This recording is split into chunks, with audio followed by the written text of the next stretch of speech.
Good evening, everyone. Today we will start next chapter, Rise of Autonomous States. Okay. The Mughal Empire flourished under the Mughals till the time of Aurangzeb.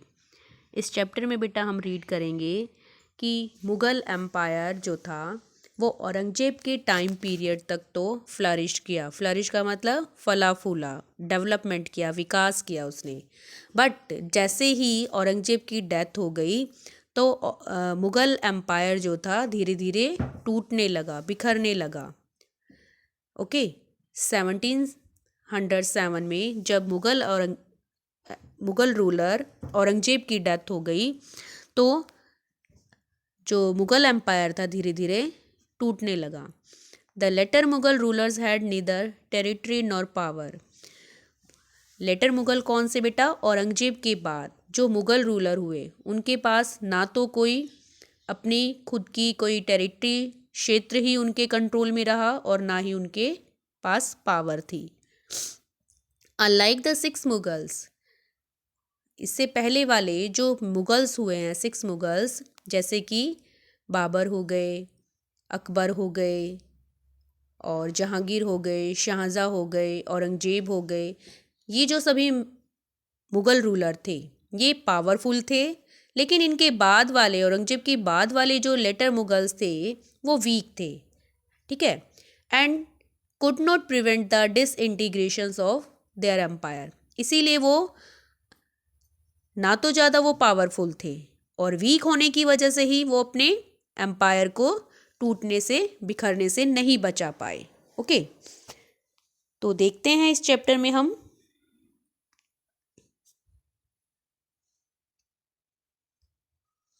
The 18th century is marked as a period of political and economic upheavals that transformed several lands across the world. 18th century का जो time period था वो political और economic वे से देखें world के अंदर तो वो अपहीवेल्स का टाइम था, मीन्स उथल पुथल का टाइम था, चेंजेस का टाइम था। बहुत सारी जो लैंड थी, जैसे मुग़ल एम्पायर, मुग़ल साम्राज्य जो था पहले क्या था, मुग़ल के अंडर था, बट बाद में धीरे धीरे वो टूटने लगा। तो पावर भी एक रूलर से अनदर रूलर के हाथों में जाती गई, चेंज होती गई। ठीक है, जिसकी वजह से इकोनॉमिक चीज़ें भी चेंज हो गई। द लेटर, इस चैप्टर में हम लेटर मुगल्स के बारे में स्टार्ट करेंगे। यहाँ से letter Mughal empire Bahadur Shah first की बात करें तो इन्होंने औरंगजेब की डेथ के बाद 1707 से 1712 तक रूल किया। He tried to win over the Rajput, Marathas and Sikh but was not as capable as his predecessor. देखिए, बहादुर शाह फर्स्ट जो थे इन्होंने राजपूत, मराठा या सिख, इनका विश्वास जीतने की कोशिश की, इन्हें अपने अंडर कंट्रोल रखने की कोशिश की, लेकिन वो इनको विन करने में नाकामयाब रहा। क्यों? क्योंकि ये अपने प्रीडिसेसर्स का मतलब अपने पूर्वजों जैसा कैपेबल, शक्तिशाली नहीं था। ठीक है, इसीलिए उसके बाद जहांगीर शाह आया 1712 से 13 तक। ही सक्सेडेड बहादुर शाह फर्स्ट। इस बहादुर शाह फर्स्ट के बाद जो उनके उत्तराधिकारी के रूप में आया वो कौन आया? Jahangir Shah. But he could rule only for a few months. लेकिन ये कुछ महीनों तक ही रूल कर पाया। He was a puppet in the hands of powerful noble of his kingdom name Zulfiqar Khan. क्यों? क्योंकि ये दूसरे नोबल पीपल्स की, नोबल कौन होते हैं? जो रूलर्स के, राजा के दरबार में ही कोई किसी उच्च पद पर आसीन होते हैं, वो नोबल, वो सबऑर्डिनेट जो रूलर को सपोर्ट करते हैं, उसका साथ देते हैं रूल करने में। तो ये अपने नोबल की हाथों का ही कठपुतली पपेट था जहांगीर शाह। कौन से नोबल की? जुल्फ़िकार खां की। ठीक है, जो कि अपने राज्य में, उसकी राज्य में पावरफुल नोबल था, तो वो उसके ही कहने पर, उसके इशारों पर ही कोई भी डिसीजन लेता था। इसीलिए ज़्यादा टाइम तक ये रूल नहीं कर पाया। उसके बाद आता है Farrukh Siyar. He succeeded Zulfiqar Khan but once again. Zulfiqar Khan जो थे उनसे फारूक सियार जो है ये राज्य जो है एक उत्तराधिकारी के रूप में हासिल कर लेते हैं। एक बार फिर ही was a ruler only in name, लेकिन फारूक सियार जो है वो एक नाम का ही रूलर था। He was controlled by the Syed brothers. क्यों? क्योंकि जो सैयद ब्रदर्स थे उनके थ्रू इनको कंट्रोल किया हुआ था। सैयद ब्रदर जैसा कहते फारूक सियार ऐसा ही करता था। कौन से सैयद ब्रदर्स? सैयद ब्रदर जो थे पावरफुल ब्रदर्स थे जिनका नेम था अब्दुल्ला खान बरहा एंड हुसैन अली खान बरहा। 1719 में दे रिमूव्ड। सैयद ब्रदर जो थे इन्होंने फारूक सियार को उनके सिंहासन से उनकी हत्या करके मतलब छल से उनका मर्डर कर दिया और उनके सिंहासन को हड़प लिया। The Syed brothers were called the king maker. Syed brother जो थे वो बहुत ही पावरफुल रूलर थे, इसीलिए उन्हें किंग मेकर भी कॉल किया जाता था। मतलब राजा बनाने वाले भी इनको कॉल किया जाता था इनकी पावर की वजह से, क्योंकि ये शक्तिशाली योद्धा थे मुगल एम्पायर के अंदर। And could place or remove kings from the throne. ये किसी भी रूलर को, किसी भी जो नोबल था उसे राजा बना भी सकते थे और उसे उसके सिंहासन से हटा भी सकते थे। तो इसीलिए इन्हें किंग मेकर्स कॉल किया जाता था, क्योंकि कहीं ना कहीं ये रूलर को अपनी पावर के बेसिस पर सपोर्ट करते थे इसीलिए। नेक्स्ट मोहम्मद शाह, जिसने 1719 से 1748 तक रूल्ड किया। In 1719 Syed brother made Mohammad Shah the empire of the Mughal empire. 1719 में जो सैयद ब्रदर थे उन्होंने फारूक सियार को मारने के बाद मोहम्मद शाह को मुगल एम्पायर का एम्पायर बना दिया। But it was their biggest mistake. लेकिन ये उनकी सबसे बड़ी मिस्टेक थी। क्यों?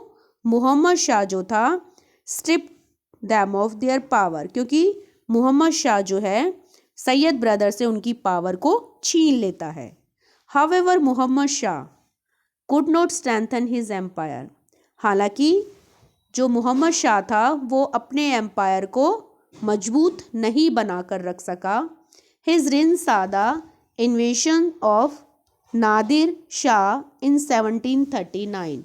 क्यों अपने राज्य को, एम्पायर को ये इतना मजबूत शक्तिशाली बनाकर नहीं रख पाया?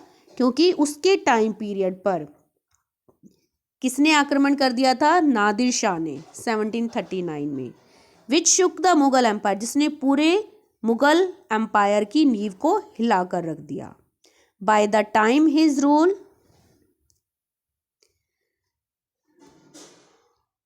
Ended the Mughal empire existed only in name.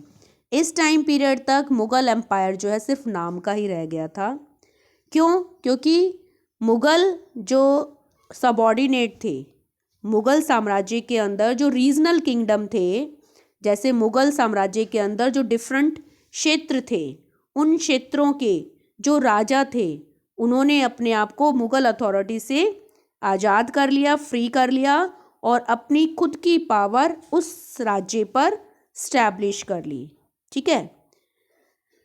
और साथ में जो ब्रिटिश थे, एक तो मुगल जो नोबल थे, सबऑर्डिनेट थे, उन्होंने अपना आपको मुगल अथॉरिटी से फ्री कर लिया। दूसरा क्या रीज़न था कि जो ब्रिटिश थे वो भी अब इंडिया में पावरफुल हो चुके थे। स्टार्टिंग में तो ये एक ट्रेडिंग, ईस्ट इंडिया कंपनी जो है ट्रेडिंग के लिए आई थी, लेकिन धीरे धीरे वो इंडिया में यहाँ के मालिक बन बैठे। ठीक है। अब बात आती है अहमद शाह बहादुर की, जो अनदर मुगल रूलर हुए, एंड आलमगीर सेकंड की। इन्होंने भी कुछ सालों तक, कुछ टाइम पीरियड तक रूल किया, लेकिन ये अपने नोबल्स जो होते थे उनके ही हाथों की कठपुतली थे। The Mughal ruler who followed Alamgir second व शाहजहाँ थर्ड। वो मुग़ल रूलर जिन्होंने आलमगीर सेकंड को फॉलो किया वो शाहजहाँ थर्ड थे, जिन्होंने कुछ टाइम तक यहाँ पर रूल किया। Shah Alam second, Shahjahan third was succeeded by Shah Alam second. Shahjahan third के बाद शाह आलम सेकंड ने राज्य का कार्यभार संभाला, जो कि आलमगीर सेकंड के बेटे थे।